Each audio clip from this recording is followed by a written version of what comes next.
Hey there, I am Vivian Howard. I'm the chef at Chef and the Farmer in Kinston, North Carolina, and I have a new book out called This Will Make It Taste Good, and I'm here to talk to you all today about a Thanksgiving classic, string bean casserole, green bean casserole, whatever you call it. I'm also here to talk to you about how this book and one of the stars of it can make your green bean casserole really special. So This Will Make It Taste Good is my latest book, and there are 10 chapters in it.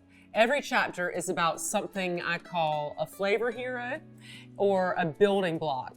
They're simple recipes within themselves that I add to all the food I cook to make simple things really exciting.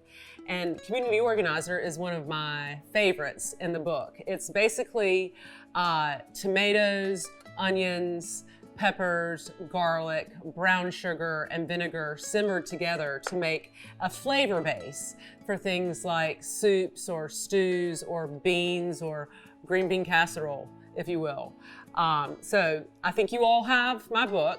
So what I'm asking you to do on the Monday before Thanksgiving is to make this community organizer and use it to make Thanksgiving more simple to cook and more exciting to eat. And not to mention, make the leftovers something that possibly outshines the main event. Okay, so green bean casserole. I'm guessing that most of you, when you make this American classic, you call on a can of cream of mushroom or a can of cream of onion. And I'm not hating on that by any stretch of the imagination. But I am here to show you how simple it is to kind of forego the can and do something from scratch that really is not much harder. So I have rendered some bacon here, and what happens when you render bacon? You get bacon fat, which is a really good reason to cook bacon. So in my pan, I have all the residual fat that rendered off the bacon, and I'm gonna use that to make a little roux. A roux is the thing that is going to thicken my casserole and make it creamy. A roux is also, shocker, the base for all the gravies that we make in the South.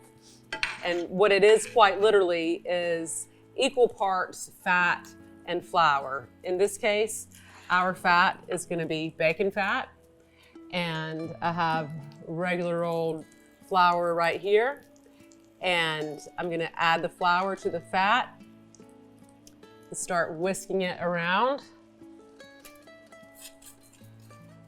making sure that it gets incorporated into all that bacon fat. And you also want to make sure that you're scraping up any of the little meaty bits that have clung to the bottom of the pan, because that's where the flavor is.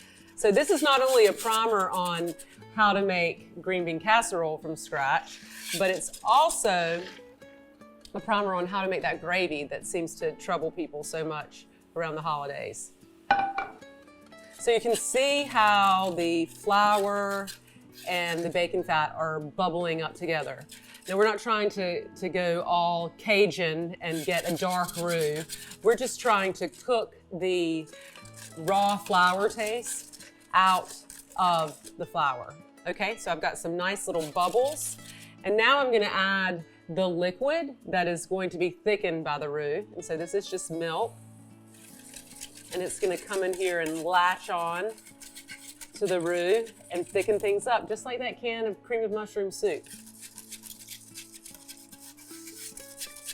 But the nice thing about doing it yourself and making your own cream of whatever is that you can add the flavors that you want, and it'll actually come out tasting like something. And in this case, we are going to add Community Organizer. So Community Organizer, all of the heroes in the book have these really fun names like Little Green Dress, Sweet Potential, Can Do Kraut, And the names are, more than anything, meant to explain how they function or how you're going to feel about them. And so community organizer relates to how this particular thing functions. You know, I think it brings the best out in the ingredients that it shares the stage with. It doesn't like demand to be the star. It's very much background. It adds body, it adds brightness, it adds acidity, and in some cases it adds a little sweetness. All right, you see how this is getting nice and thick? And right now I only have the flavors of bacon and flour and milk in here. I'm gonna add some salt. And then I'm gonna stir in the community organizer, which is gonna make this probably the most exciting green bean casserole you've ever made. All right. All right, so I've got about 2 cups of this in here. This is related to a sofrito. So sofrito is one of the pillars of Spanish cuisine.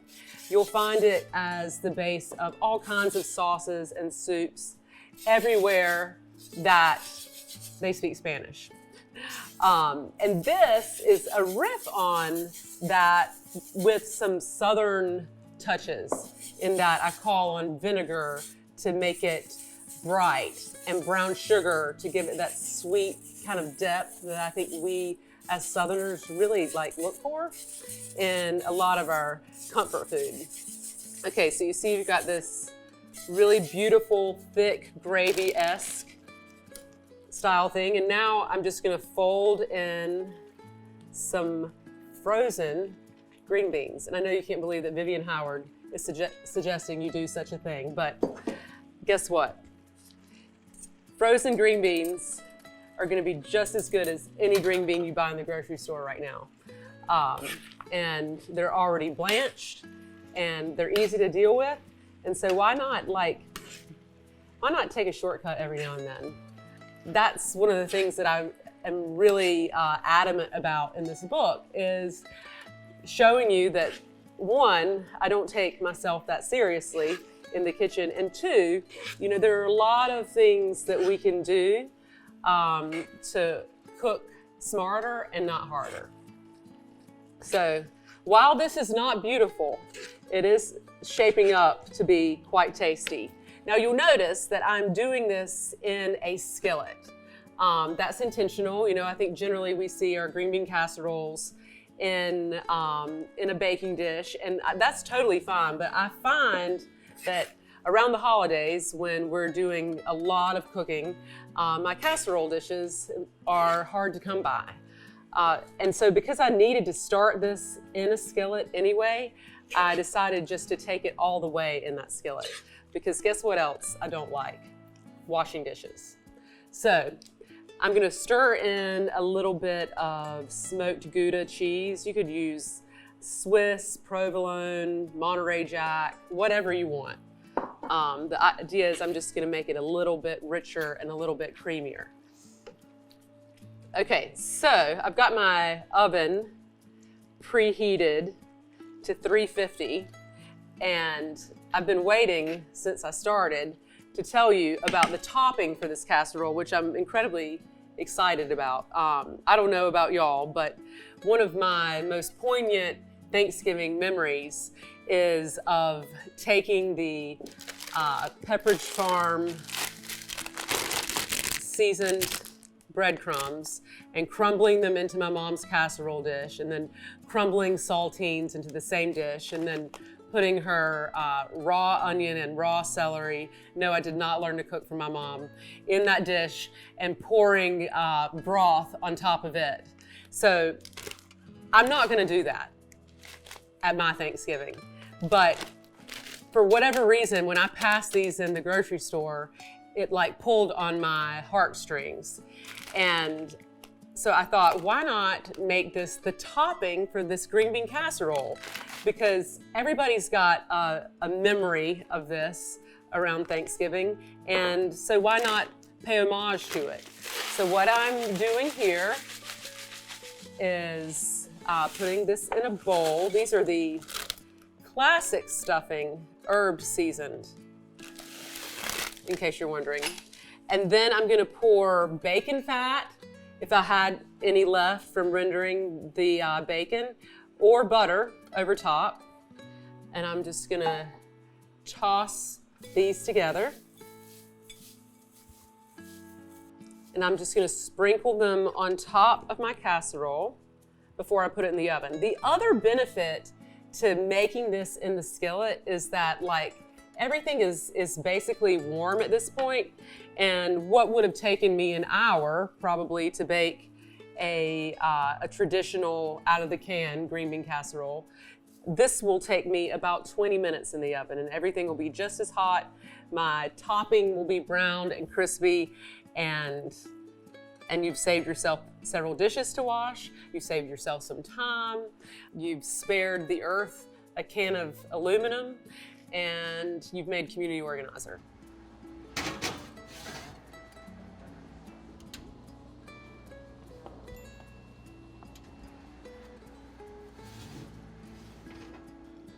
All right, voila.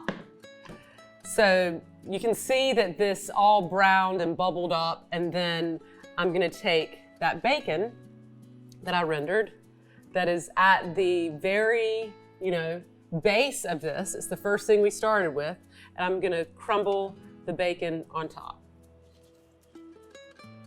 And you've got a green bean casserole here that is probably gonna outshine the stuffing or the dressing, whatever you want to call it.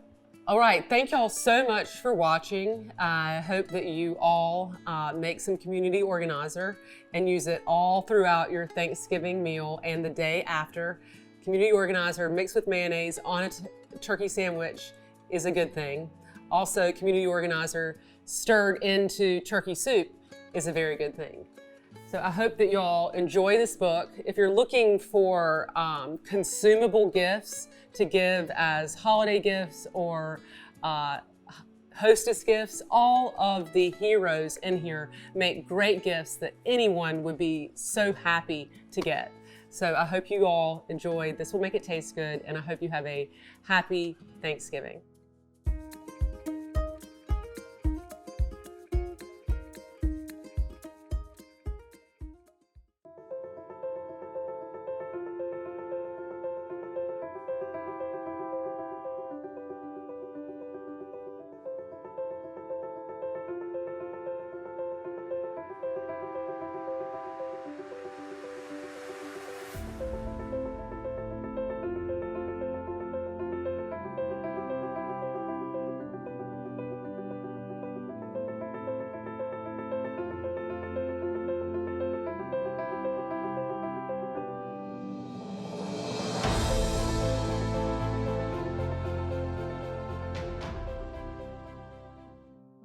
Thanks so much for sitting down with us. I think the last time that I was down here was for our Thanksgiving shoot last year. And I remember you talking about, I think maybe it was with the shrimp cocktail, how you were thinking about this book that was about how people would actually cook. And now here we are and you actually have the book. I know, it's been a long year since then. A long year since then, yeah. Well, I guess my first question is kind of what inspired you to create the book, and if you can talk a little bit about how it's different from your other book. Sure. So after Deep Run Roots came out, for an entire year, I woke up every morning. The first thing I did was read all the new Amazon reviews on the book. And one of the trends that I saw was that people wanted more simple recipes. And so I was bound and determined to write a simple cookbook. And I started developing the recipes and laying out the table of contents, and I was just so bored. Because they were fine, but there was nothing that spoke to really the way that I cook in there. Right. And at the end of that table of contents, there was a chapter called This Will Make It Taste Good. Yeah. And it was a chapter about all of these flavor heroes or building blocks that I was arguing, if you make these things and then add them to the stuff up here, all this simple stuff, it'll be really exciting. Yeah. And then I thought, this is so stupid. Why don't I just write a book about those things and Yeah. flip that idea on its head? Yeah. So yeah, this is the way that I cook at home. Mm-hmm. It's informed by the way that I've always cooked at the restaurant. I think that most chefs like have this pantry of like weapons, if you will, or a recipe arsenal of things that they pull from to make, you know, really simple ingredients shine. Right. And I think inside that pantry is where you find a chef's voice and their character as Yeah. a cook. And so when I stopped cooking at the restaurant so much after the show started and started cooking at home more, I found that I was going to the restaurant to steal all of these little heroes so that I could cook dinner in a timely fashion Right. at home. Well, because dinner with kids and family is different than cooking at a restaurant. You know? Yeah, and I mean, I like being in the kitchen at home, but I want it to be like beginning, middle, and done, Right. and short. And Right. I don't like to wash dishes, and so I'm very much about like one pot or one sheet pan Yeah. things, and all the little flavor heroes allow me to be able to accomplish all those things. Yeah. And do you make a lot of them in advance and then just kind of incorporate them over the course of the week? Yeah. So I mean, I recommend that people like, you know, pick two. And on a Sunday, when you might be like grilling chicken to reheat on Yeah. a Wednesday, instead of doing that kind of meal prep, like pick two of these and make them, and then see how easy your week's worth of cooking is. Yeah. Are there certain things that like your kids respond to the most that they kind of ask you to make again? Are there any? Yeah, favorites? I mean, they're not privy to everything that goes into things, Right, but anything right. with, you know, beef or cheese, they're big fans of. The community organizer is, I think, a great gateway Yeah. hero, and I use it, you know, in pots of beans. I make a broccoli and cheese soup that my kids love. And so it's definitely very family friendly. Yeah. Well, and I like how in the recipe you say, okay, I use this kind of sugar, but you can use any type of sugar. I use this kind of vinegar. Like, to me, it speaks to how I cook or how my mom cooks, which is like you sub out what you need to. Yes, I mean, I think that as chefs and cookbook authors, we've really done people a disservice by saying you have to get red wine vinegar or you have Right. to have rice wine vinegar. Like, Yeah. you need vinegar. Yeah. And there are so many things that can be swapped in and out for like not a lot of difference in the end product. So Right. this book is really about making you empowered to do those types of things, to Yeah. make those kinds of decisions. Because it's really not that complicated. Right. Well, and I think if you're someone who's used to picking up a cookbook and cooking a recipe, you're not learning how to cook. you Right. know? You're not looking at that recipe for the things that it can lend you all throughout, you know, the meals that you cook. Yeah. Are there any of them that you use specifically around the holidays that are kind of part of your holiday meals? Well, there's definitely ones that lend themselves more to like fall and winter flavors. Yeah. You know, like the community organizer. It's like a Southern style sofrito that's cooked down and, you know, makes things heartier, Yeah. brings things together. So it's great in stews and beans and that sort of thing. Mm-hmm.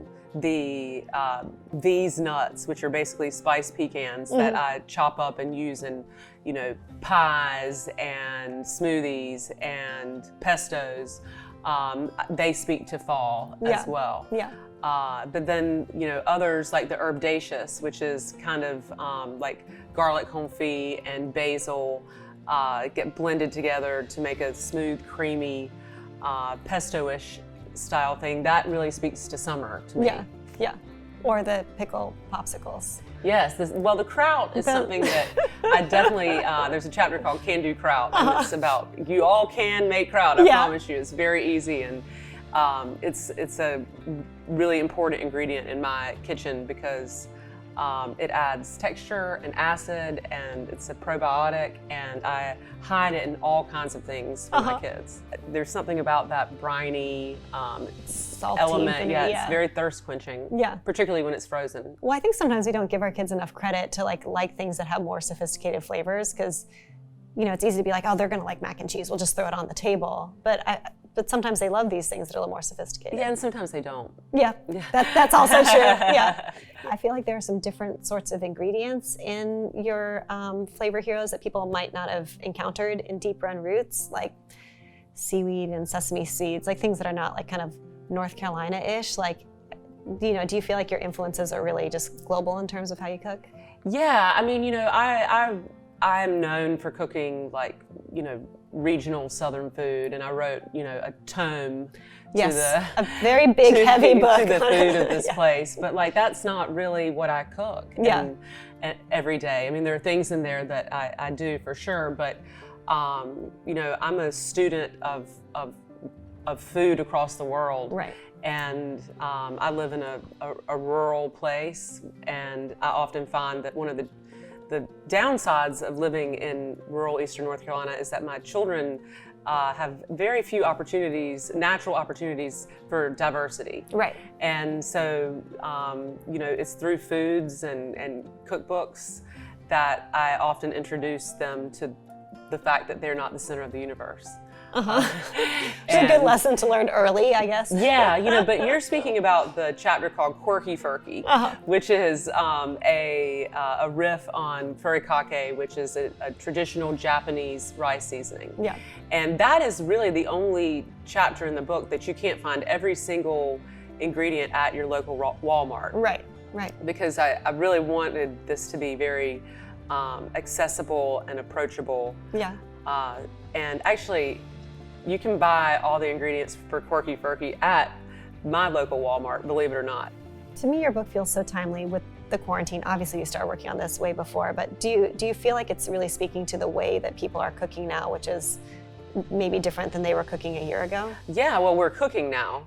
all the time. And when the pandemic, in the beginning stages of the pandemic, I was just finishing up the book, and I was like, God, I wish this were out in the world right now, because, I was just watching people cook on Instagram and look for inspiration and look for ways to, shortcuts to make things, exciting.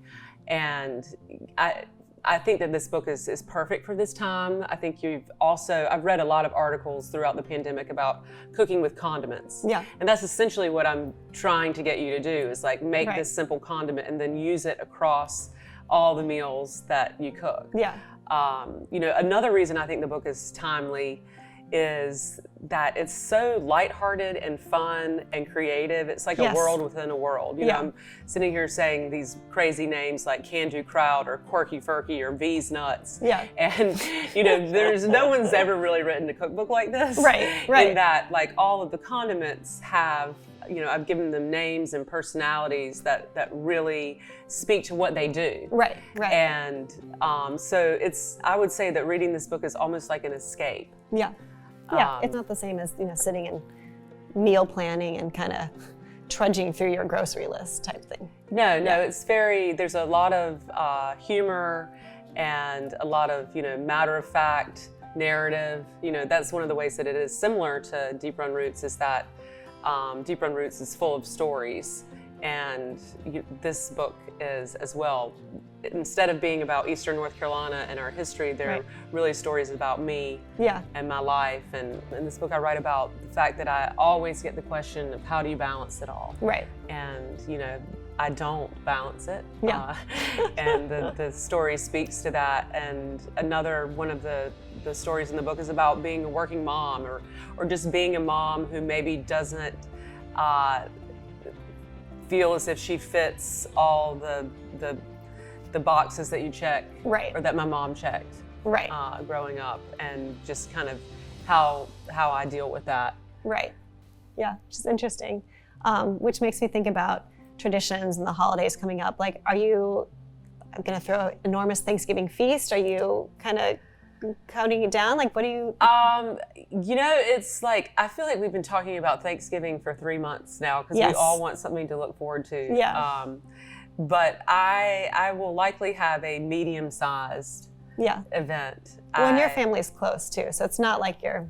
Well, we've all been around each other this Right. whole time anyway, so it makes a lot of sense to celebrate together since we can. Yeah. Since you have been together, is there anything you're going to do to elevate Thanksgiving meals or Christmas meals to make them feel more like moments? Well, I think we're going to go super traditional. Yeah. I think that, you know, things have been so uncertain and weird. Like, I just want to clench down on something that's familiar. Yeah. And, you know, in the past, I've been known to do, like, you know, a Szechuan feast for Thanksgiving. I remember you talking about that last year, that you would do kind of themed stuff. But this year, I think I really, I want it to be something that screams Thanksgiving. Yeah. And, you know, maybe it's the Thanksgiving that my kids remember as what Thanksgiving is. Establishing those traditions is huge this year. Have you had any holiday disasters, Thanksgiving disasters that are worth sharing? I have disasters in a lot of different areas of my life, but generally not in the kitchen. Because, I mean, I think because you're a professional? Well, yeah, because it's what you learn, like cooking in a restaurant, is how to fix stuff. Right. Well, and I feel like with Thanksgiving, timing is the key, and I feel like as a chef, like I'm sure you mastered that. Well, I think it's all about the plan. Yeah. You know, and making sure that you try not to do everything the day of. Right. And I think you can fix any disaster with a cheese plate. You know, my family always shows up and just wants to, like, sit down and eat. Yeah. And that has always bothered me because I want them to come in and mingle and, like, have snacks. And so I have learned over the years that if I put out a nice cheese and charcuterie board, like if dinner is delayed an hour and a half or 2 hours, as long as there's something for people to eat, they're fine. Yeah. And that's something you can actually assemble the day before and bring out. And the beautiful thing about it is that, you know, cheese and charcuterie is really better at room temperature. So I did want to ask you, when you were talking about at the beginning of the quarantine and looking for recipes, if I'm going to do my preparedness shopping, what should I stock in my pantry right now that's not minestrone soup and chili and beans and whatever? I'm a big believer in always having a head of cabbage in the refrigerator, always having a head of broccoli. I mean, I buy the same few things every time I go to the grocery store. It's not exciting, but I always buy a couple onions, a couple sweet potatoes, a couple white potatoes, ground turkey, a whole chicken. I'm a big believer in a whole chicken. Interesting, because some people find that whole chicken hard to cook. There's, I would say, 10 recipes in this book that speak to cooking chicken and cooking chicken on top of something so that you don't have to, so that's your meal. Right. I buy a lot of mayonnaise because, and as a result, I have a lot of mayonnaise. It's like, I might not have mayonnaise. And so I buy mayonnaise. Heaven forbid you and run now out of I have mayonnaise. like 8 jars of mayonnaise. But you don't want to get caught in a pandemic without some mayonnaise. Right. But yeah, you know, I think that the whole stocking your pantry thing for me is really about having, you know, a variety of vinegars, enough salt, an olive oil that I like, and an olive oil that I will apply heat to. Yeah. And so it's less about like the dried minestrone mix, right, and more about the things that make, you know, the basic ingredients come together. The things that make things taste good. Well, that wove itself back in pretty nicely. Yeah. So why did you choose to make the community organizer with us today? Well, I think that, as I said, you know, it's a great thing going into fall and winter because it brings ingredients together and gives them a long cooked flavor. I think that it lends itself to Thanksgiving extremely well because Thanksgiving's got a lot of like heavy, robust flavors, and the community organizer is essentially a blend of tomatoes, peppers, vinegar, brown sugar, garlic, all stewed together. And so anything you add it to, it's going to add some brightness and some levity. Yeah. And I feel like we're always looking for that on the Thanksgiving table. Yeah. And we often find it in a can of cranberry sauce. Yeah. And so the community organizer, I think, is just really versatile, both for Thanksgiving and Thanksgiving leftovers. You know, I see a lot of turkey sandwiches, and I love to take the community organizer and use equal parts of it and mayonnaise. Again, if you need any mayonnaise, come to my house. And that's great on a turkey sandwich. If you make turkey soup, I love to add community organizer to any number of soups to give it depth and body and acid. You know, I talk about acid a lot, but so I just think it's a good gateway hero and something that people can use at this moment and all throughout the winter. Nice. Thank you so much for sitting down with us. It's been a pleasure talking to you today, and I'm excited to share some of these recipes from your new book with all of our readers as well. Thank you. Thank you for having me.